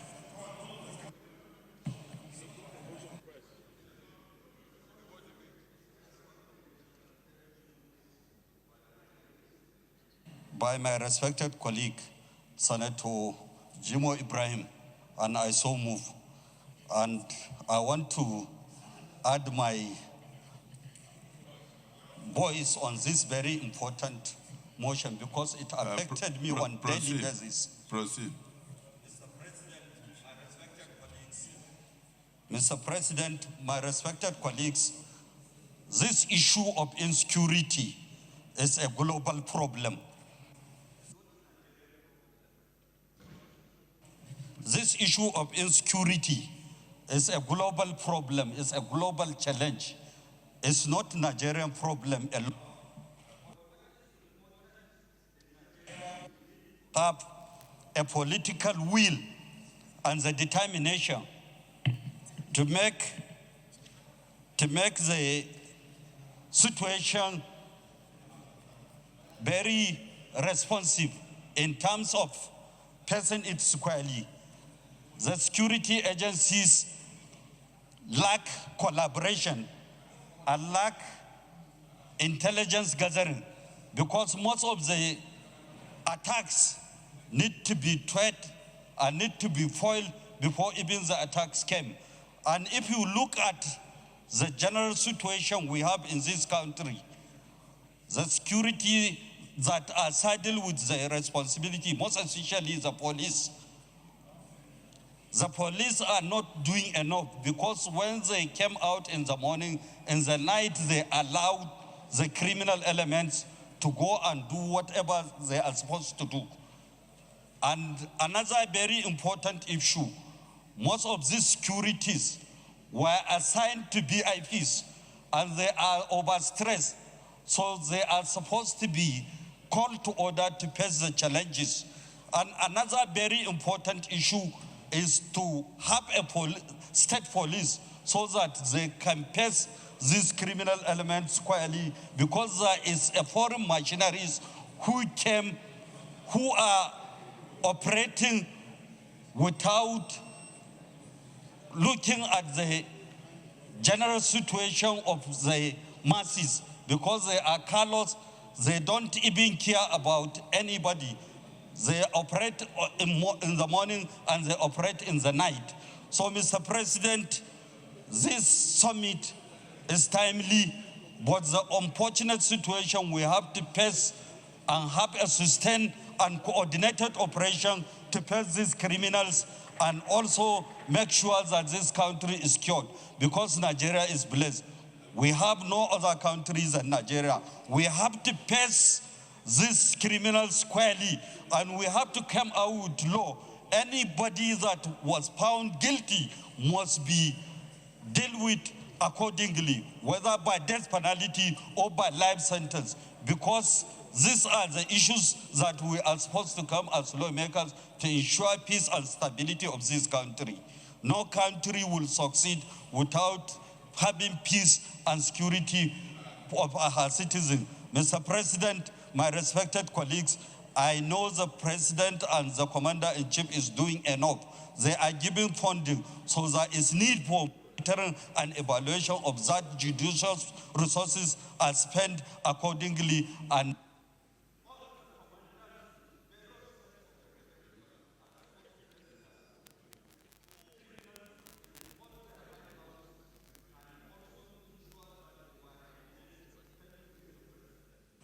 Resume Senator Ningi. This is Senator Abdul Ningi, and I represent Bauchi Central. Let me commend the mover of the motion, Senator Jim Ibrahim from Ondo, for attempting to bring to fore the heart of the matter. Mr. President, the heart of the matter in Nigeria today fundamentally is security. And let me begin coming from the assumption actually propoundly delivered by Professor. Section 11 of our Constitution, public order and public security. The National Assembly may make laws for the Federation or any part thereof with respect to the maintenance and securing of public safety, public order, and providing, maintaining, and securing of such supplies and services as may be designed by the National Assembly as essential supplies and services. Section 11. Mr. President, let me also go further. Section 80 of the Constitution, establishment of consolidated revenue fund. 81, it said all revenues or other monies raised or received by the Federation, not be revenues or other monies payable under the Constitution of any act of the National Assembly into any other public fund of the Federation established for a specific purpose shall be paid and form consolidated revenue of the Federation. And it goes like, no money shall be withdrawn from the consolidated revenue until the Appropriation Act of the National Assembly prescribes so. No money shall be withdrawn from any public fund of the Federation other than the consolidated revenue until the Appropriation Act prevails. What are we saying today? For the last 2 years or so, members of the National Assembly have been lamenting. And I like to have the attention of the Senate President of the Federal Republic of Nigeria. Mr. Senate President, it is incumbent upon us, by the motion,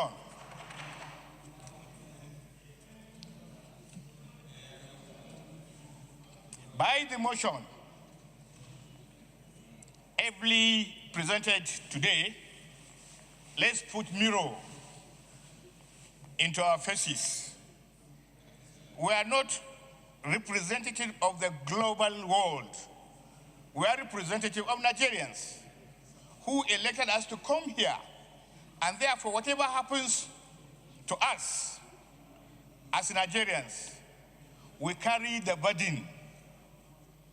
Mr. President, I took time to read some of our constitutional powers.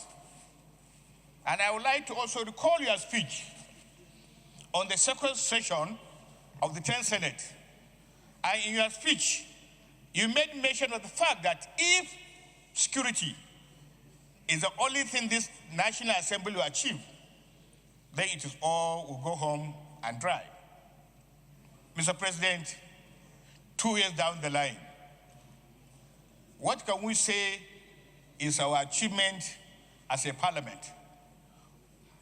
How many times, Mr. President, have we interrogated committees on defense, committees on Navy, committee on Air Force, committee on police, committee on national security?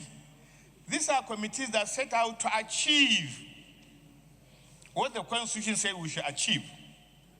Over the last 2 years, and you recall, Mr. President, too, when we were screening the service chiefs, here we raised a question. One of the questions that was raised to the Chief of Air Staff was, Chief of Air Staff, where is our Tucano? Where is our Tucano aircraft, fighter jets? And you also recall, this Tucano was purchased by no less than $1 billion borrowed.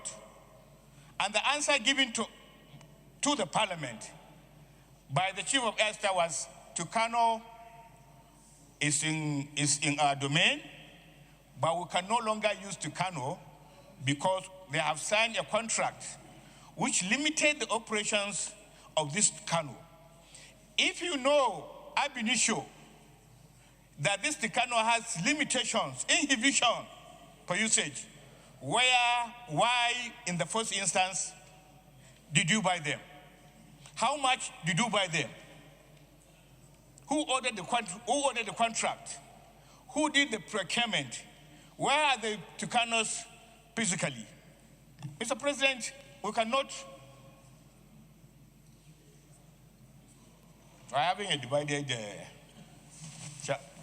Mr. Senator, you are protected. Thank you, sir. Mr. President, this issue of security is troubling.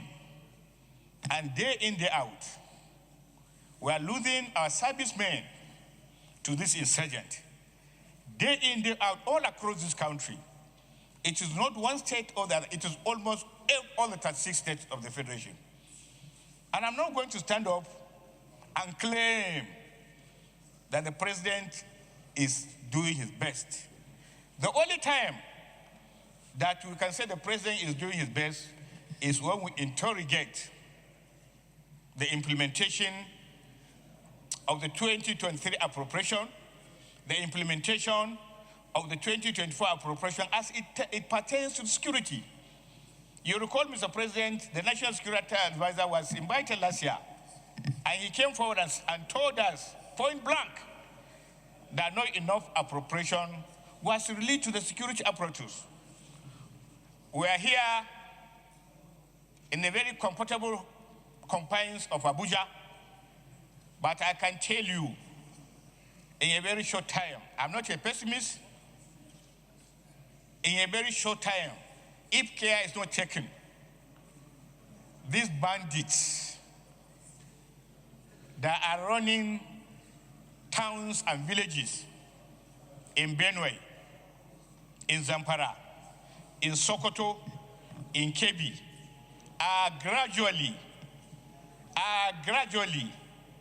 moving into the close neighborhood of this city. Today, Mr. President, I can confirm to you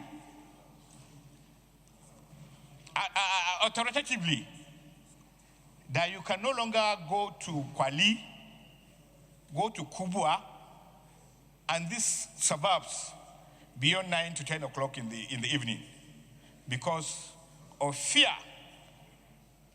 of being taken away. And therefore, consequently, it is important, Mr. President, to acknowledge if we continue to keep on doing things without result and keep on doing them, we are not only deceiving ourselves, we are deceiving the people that sent us here to represent them. I am not sure whether the solutions has to do with creating a summit.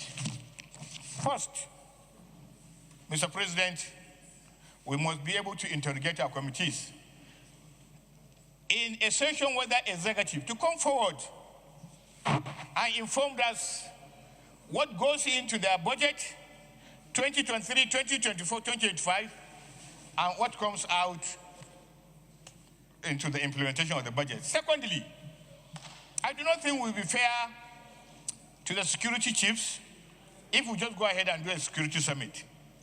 We must interrogate them one by one, subjecting them to the findings of the appropriate standing committees. Committees are created to serve as liaison to the Senate. As a committee, you don't need to have an information and you sit on it.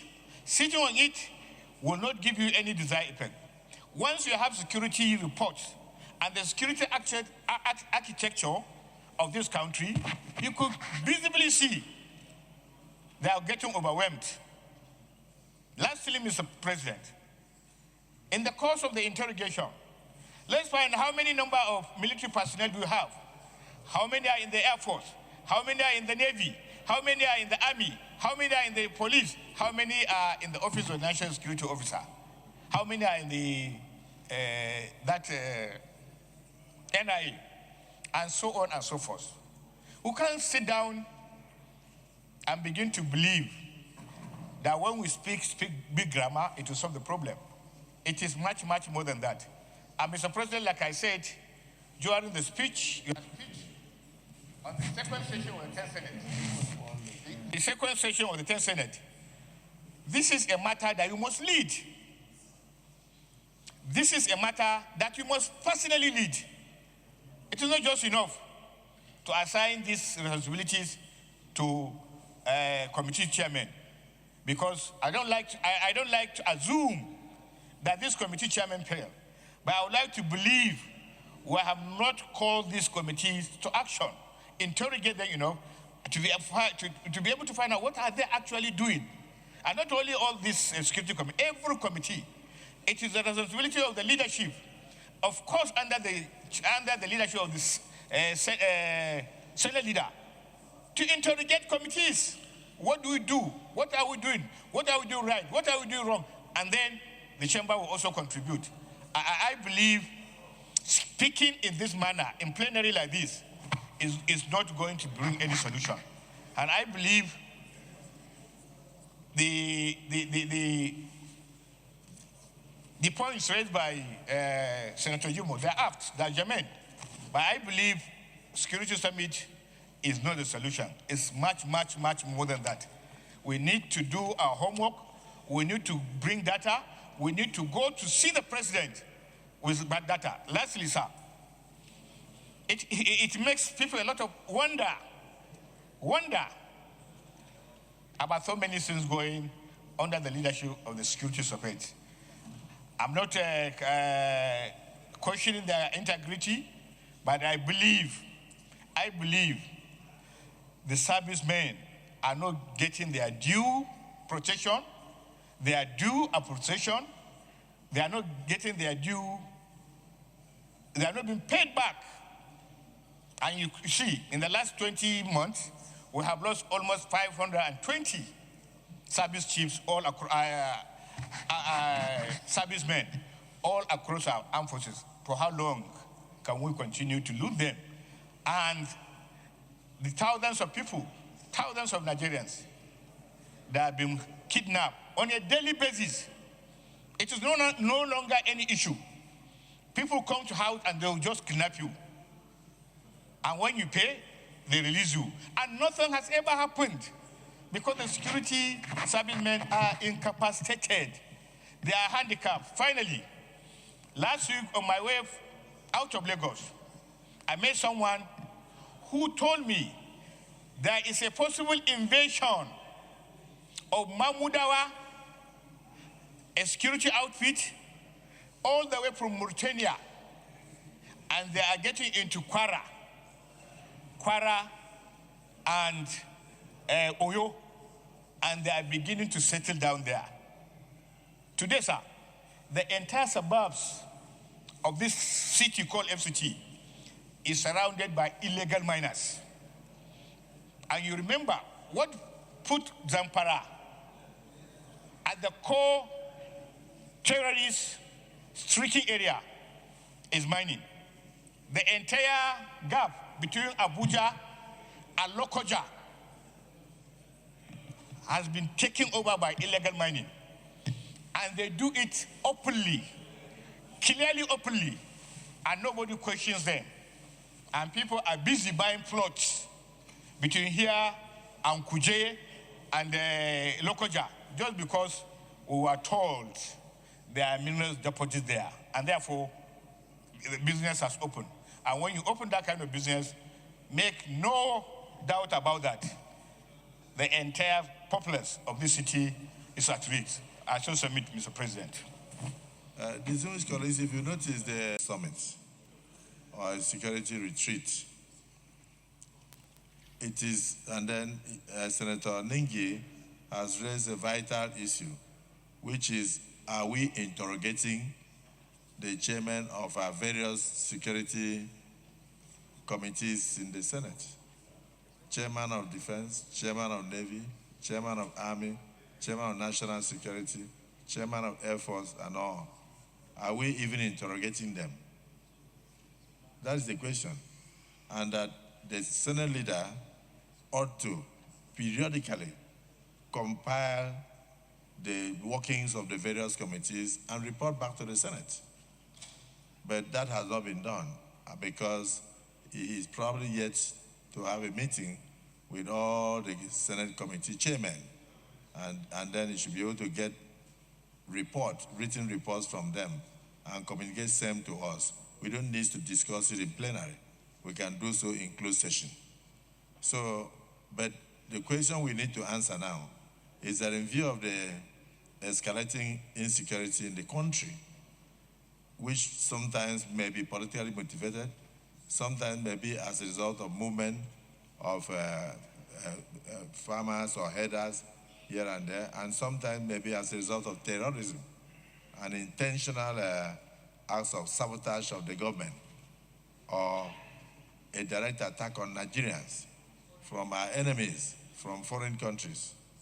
You know, so should we convene a 2-day or a 3-day security retreat where we will sit down, invite major stakeholders, including the traditional institutions, including people who are experts in other fields, then including even the state governors and practitioners in the security sector, so that we can compile something and come out with a communique that will help Nigeria moving forward. Senator Abaribe.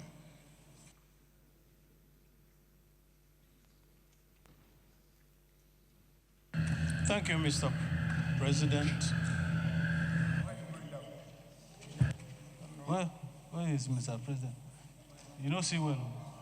He called me. I'll come to the minority leader. Minority leader, there is something about these ancestors of the Senate. Senator Abaribe is one of them. So when they stand up to talk, thank you, Mr. President. We must listen. My name is Naira Abaribe, and do we want to really be true to ourselves? And do we really want to be true to our calling here as senators?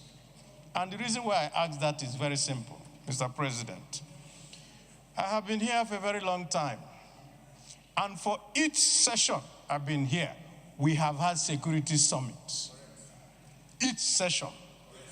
In fact, the last one, we were part of setting it up, and then we did everything. At the end of the day, nothing came out of it. So, there is no one of us here who does not know what is going on in his area. Do we want to be true and fair and say the truth about what is happening in this country?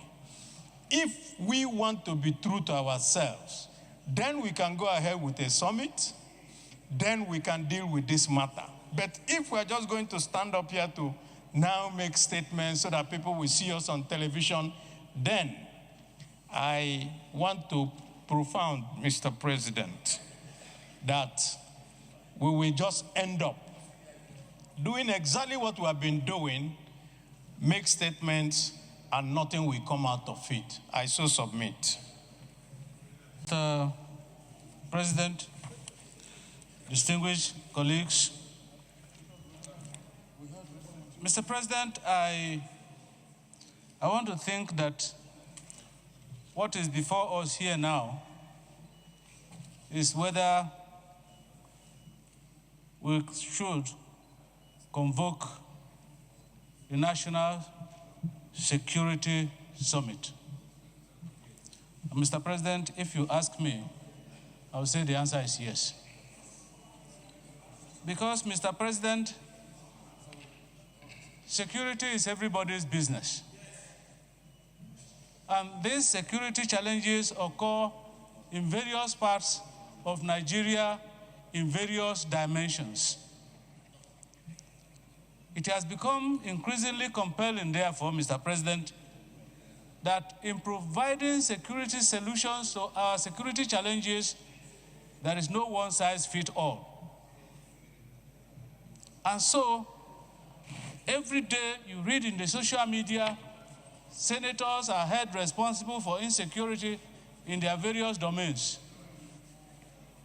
Some out of lack of understanding, some out of mischief. Governors are held responsible, Mr. President is held responsible, yet every day we find activities within the Senate here challenging the challenges of insecurity. And so, Mr. President, that we have provided solutions in the past and they have not worked or they have not been implemented will not stop us from providing solutions. On several occasions in this Senate, in the 9th and 10th, solutions have been proffered, resolutions have been passed here on the need to rejig our security architecture. And so, now that we are confronted with this hydra-headed insecurity, because in my constituency, Mr. President, almost every day, almost on a daily basis, buses are seized, drivers are killed, especially in Otukpo, and passengers are abducted, or they walk into somebody's house, retired immigration officer's house, and kill him. So now, it's becoming very scary that even in your homes, within my constituency now, by 8 o'clock, 7 o'clock, you must lock up your place. And so, sir, I think that now that we have attempted various forms in terms of solutions, and they have not given the desired results, there is nothing that stops us from continuing to explore all means of bringing this insecurity to a halt. And I think that a conference, a summit, where all Nigerians that have interest, all Nigerians that know how will come and offer their own expertise and knowledge will be an appropriate thing for this Senate to do now, at least for the image of the Senate. Let us do what we are expected to do. Convoke a summit, profile solutions, give these solutions to the executive by way of resolution of the Senate,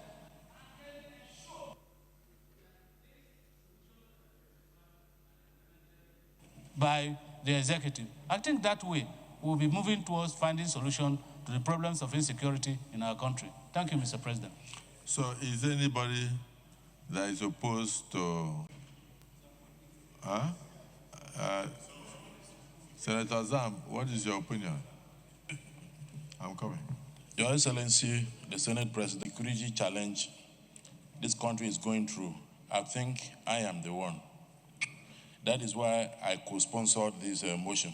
Your Excellency, sir, I come from a local government area that has 15 council wards. As I speak to you, all the 13 council wards have been overrun by banditry. And the new style now is that they are no longer hoisting flags. They will take over your land, occupy your compound. They are no longer destroying schools, no longer destroying markets. They are living inside those facilities.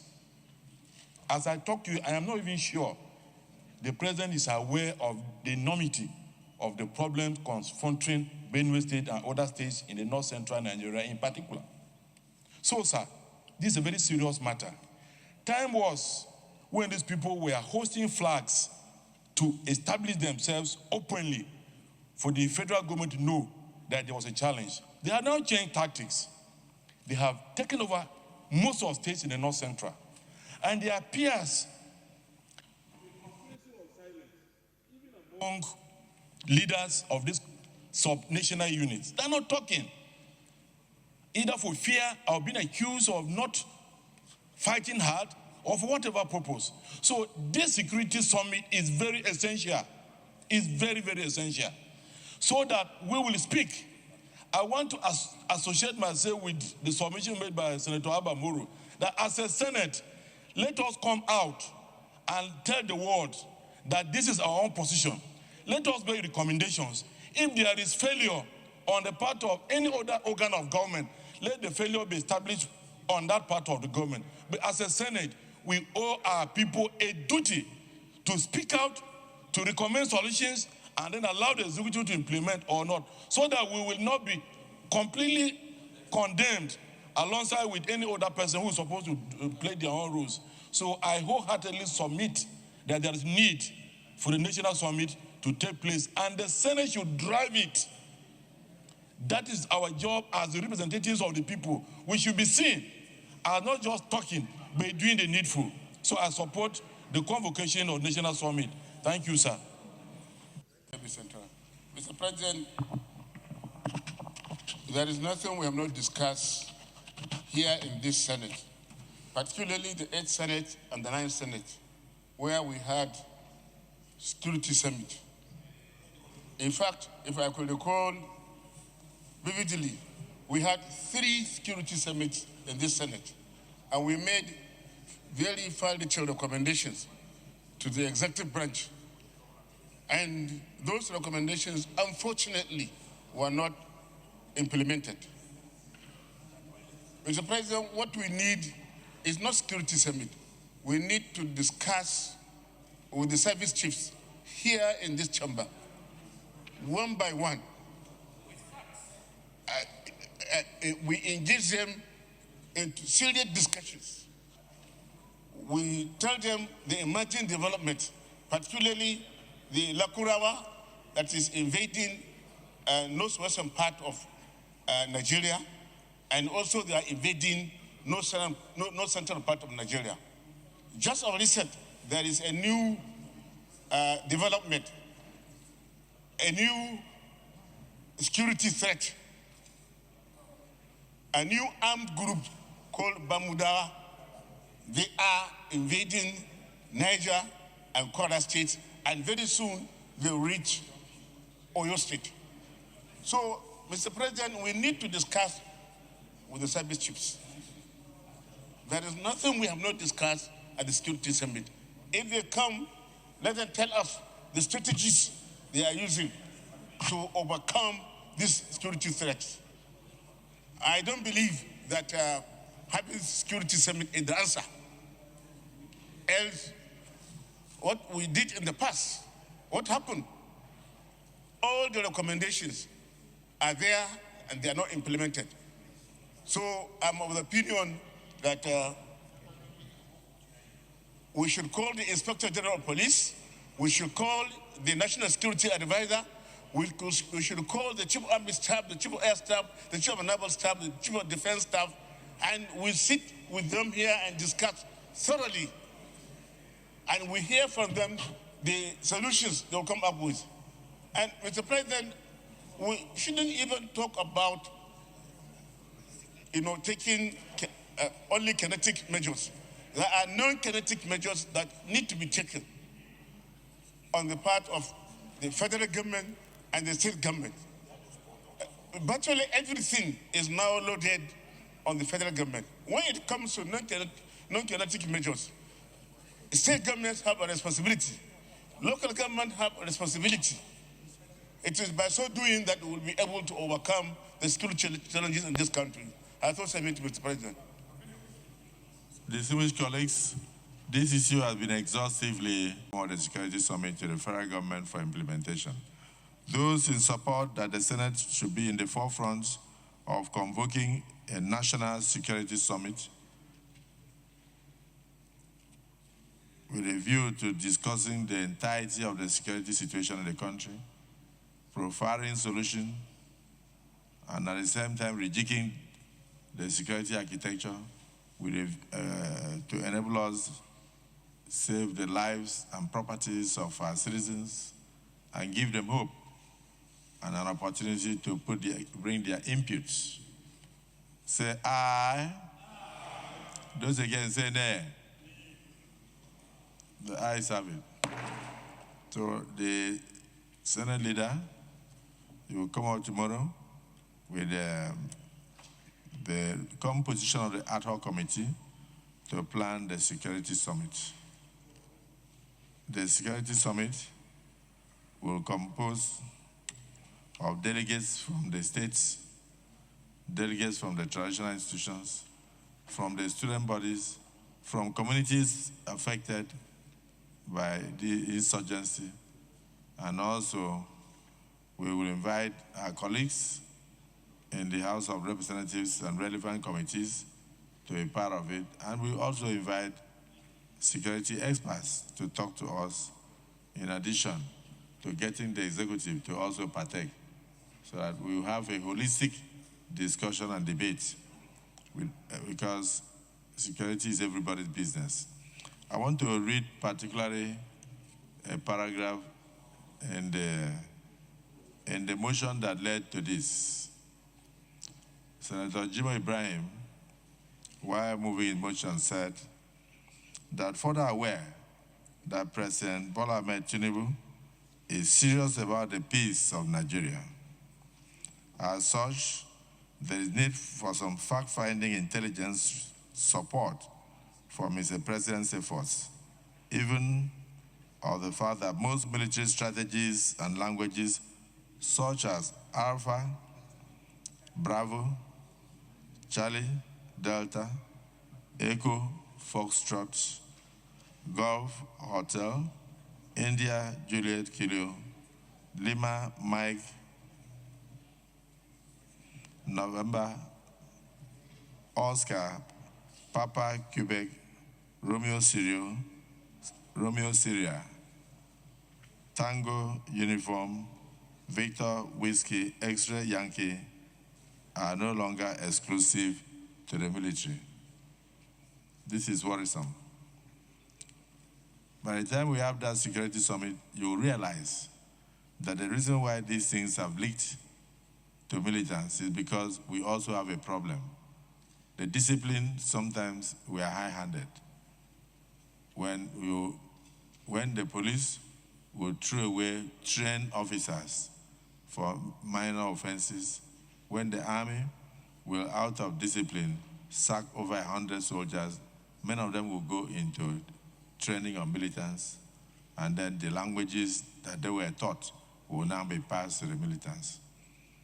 So we will discuss the issue of recruitment, because I believe that the security operatives are as good as their training. How do you even recruit them? Because most of these so-called militants who are training people in bushes across Nigeria were once security agents who, for one reason or the other, found their way out. So it's important. We also have to look at the strength of the fighting forces in the country. Are they sufficient to combat the rising insecurity? What about the communities? How can we best utilize the vigilantes? How can we have community policing? How can we have community protection? What should families look out for? If you suddenly see a truckload of people arrive in your market square, and then the number of ways they bring are less than what the number of people that arrive, it's a signal that when you see, you should speak. You must report them immediately. I do know that when I was a governor, I saw a situation like that. When you see 5, 6 trucks loading people and bringing them down, and they go to the abattoir to mingle around, they are coming for jailbreak. They have one of their colleagues in jail that they want to spring a surprise. And if you don't arrest them on time to interrogate them, then you have a jailbreak. So we need to discuss these issues. And I want to thank Jimoh Ibrahim for bringing this up. I think it cannot be too much.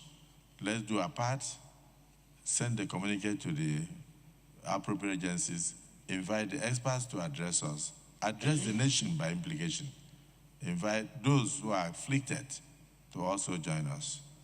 So I thank the Senate for this, and I concur that the motion to have the security summit is hereby carried.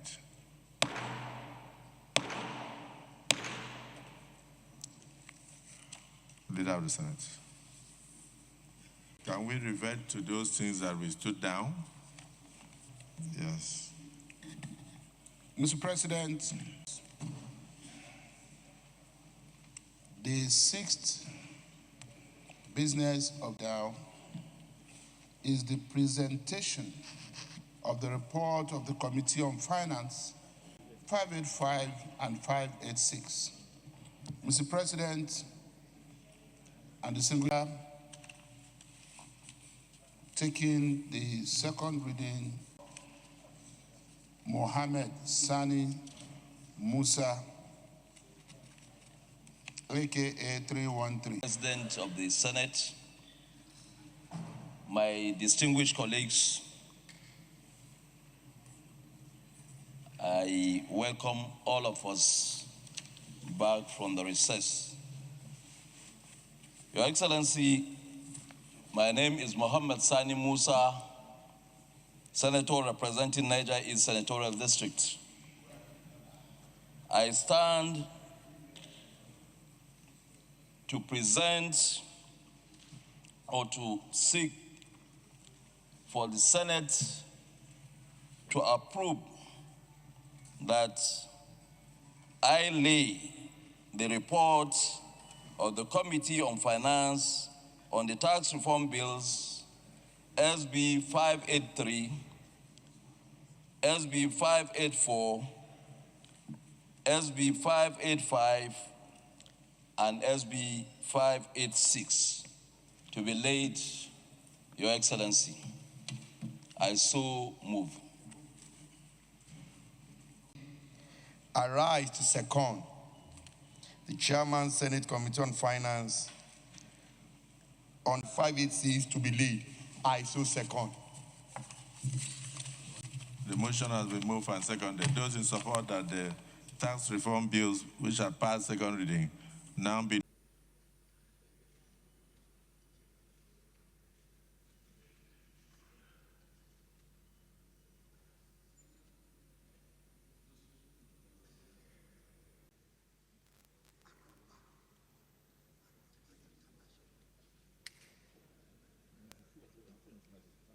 I want the Chairman of Finance to ensure that every senator has copies. So please take back your copies and go and study them tonight. And then we will now go into clause-by-clause consultations on the next sitting, which will be tomorrow. But everybody, remember to bring your copies tomorrow when you are coming, because we are going to go into clause-by-clause considerations of the bills tomorrow.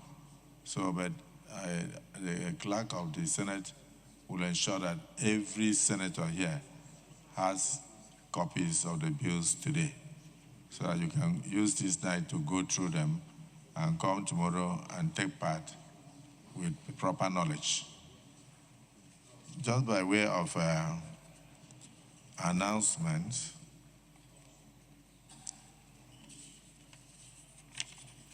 the chairman of the Committee on Agri Institutions and Research, distinguished Senator Simon Lalong, will relinquish that committee and give to distinguished Senator Sharafuddin Ali,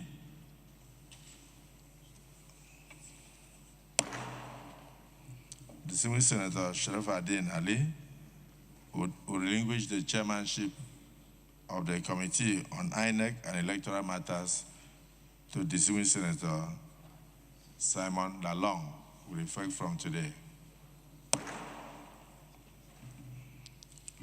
Distinguished Senator Jimo Ibrahim is hereby added to the ad hoc committee to oversight the interim administration of Rivers State as chairman of Interparliamentary Affairs.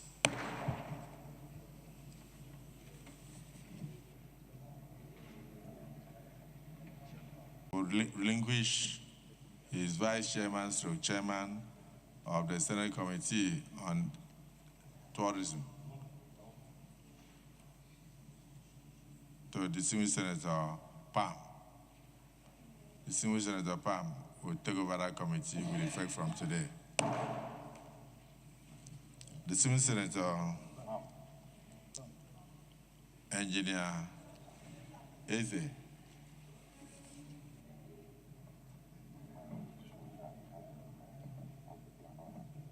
Distinguished Senator Engineer Eze will relinquish his vice chairman of the Senate Committee on Southeast Development Commission, and distinguished Senator Antoniani will take over as vice chairman of the Southeast Development Commission with effect from today. Therefore, distinguished Senator Emeka Eze, engineer, will retain the chairmanship of the Committee on Finance and the chairman and vice chairman on the chairmanship of the Committee on Information and the vice chairman and vice chairman of the Committee on Water Resources, where he's even the acting chairman equally. So in other words, your stability has not been shaken in any way with effect from today. I want to thank the committee chairman and vice chairman who have exchanged hands today for what they are doing. We will do this from time to time to make sure that everybody is carried along. And may God bless your endeavors. Senate Leader, the directive of the Senate is that you should immediately call on the senators to ensure that they bring reports committee by committee, and then you get back to the Senate with the full report of the activities of each of the committees. You may wish to move a motion for adjournment. Our distinguished colleagues, Mr. President, just before the motion for adjournment, may I move that we step down the remaining item on the other paper. And if this, well, I guess I need to be seconded. I so move, Mr. President.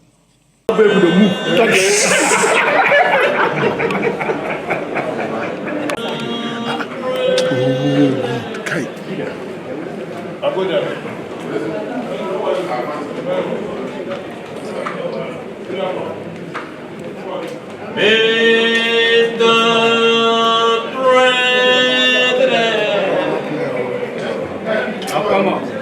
Come on.